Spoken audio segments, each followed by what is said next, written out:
नमस्कार दोस्तों, स्वागत है आपका हमारे चैनल भारतीय नॉलेज पॉइंट में। तो दोस्तों, एक बहुत बड़ी खबर आ रही है और ये खबर ऐसी है कि इसमें भारत के कूटनीति की सबसे बड़ी जीत नजर आ रही है। और तो और जो लोग ये कहते थे कि भारत की विदेश नीति इतनी ज़्यादा सख्त नहीं है या फिर इतनी ज़्यादा प्रोफेशनल नहीं है, उनके ऊपर ये बहुत बड़ा तमाचा है।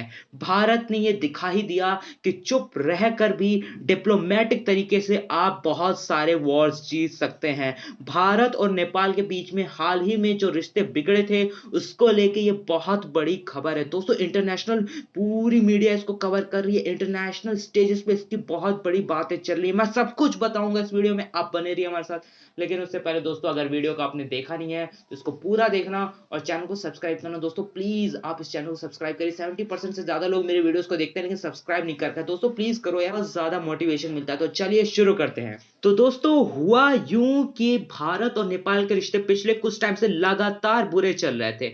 इसकी वजह से ये हो रहा था कि भारत को हो सकता था आगे चल के एक ऐसा अपना मजबूत साथी गंवाना पड़े जो कि एशिया में उसका बहुत ज्यादा साथ निभाता है। आपको यकीन नहीं होगा दोस्तों, नेपाल से इंडिया के बहुत अच्छे रिलेशन है और भारत इसको इसलिए नहीं खराब करना चाहता था क्योंकि नेपाल से काफी ज्यादा लोग हमारे आर्मी में भी शामिल है। हमारे गोरखा रेजिमेंट उन्हीं को समर्पित है। दोस्तों, इसी वजह से अगर नेपाल हमारा दुश्मन बन जाता इन फ्यूचर चाइना के इन्फ्लुएंस में आकर, तो ये हमारे लिए बहुत बड़ा खतरा हो सकता था, क्योंकि इसकी वजह से भारत की अंदरूनी जो सेना है उसको बहुत नुकसान पहुंच सकता था।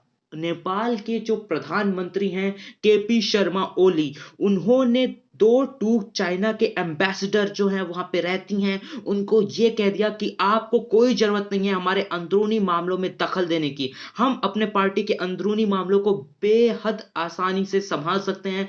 आपको कोई जरूरत नहीं है प्रचंड और हमारे बीच में जो रिलेशनशिप खराब हुए हैं उसमें दखल देने की। चाइना की कोई भी कम्युनिस्ट पार्टी प्लीज इसमें इंटरफेयर ना करे। दोस्तों, इनका ये वाला जवाब इस टाइम इसलिए आया है क्योंकि पिछले कुछ टाइम से लगातार चाइना इनके पार्टी को इन्फ्लुएंस कर रहा था। इसकी वजह से इन्होंने ये देखा कि इनकी अपनी राजनीति तो खराब हो ही रही थी, इनके फॉरेन रिलेशन भी खराब हो रहे थे, ना सिर्फ भारत से और भी काफी सारे देशों से। और इसकी सबसे बड़ी वजह है कि चाइना ने पिछले कुछ टाइम से लगातार नेपाल को अपने कंट्रोल में करने के बाद उसके जमीन पे कब्जा भी किया है। यही सबसे मेन कारण था जिसकी वजह से नेपाल अपने फॉरेन पॉलिसी में सडन चेंज लेके आया और उसने वापस से भारत की तरफ अपना रुख करना शुरू कर दिया।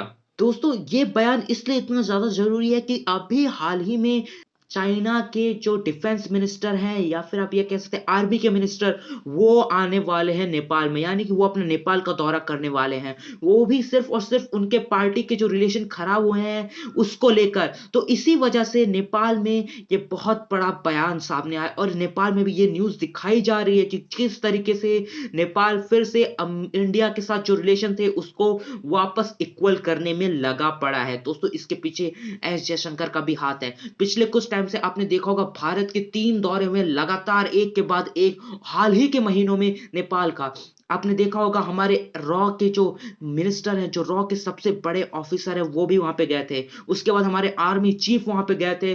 और ये तो आपको पता ही है कि एनएसए अजीत डोभाल इसके पीछे तो बहुत तेजी से लगे पड़े, उनका दिमाग इन सब चीजों के पीछे बहुत तेजी से लगा पड़ा है। तो दोस्तों, ये थी आज की न्यूज़, बहुत बड़ी खबर है ये। आई होप आपको वीडियो अच्छा लगा। अगर वीडियो अच्छा लगा तो प्लीज इस चैनल को सब्सक्राइब करना। मैं मिलूंगा आपसे अगले वीडियो में, तब तक के लिए जय हिंद, जय भारत।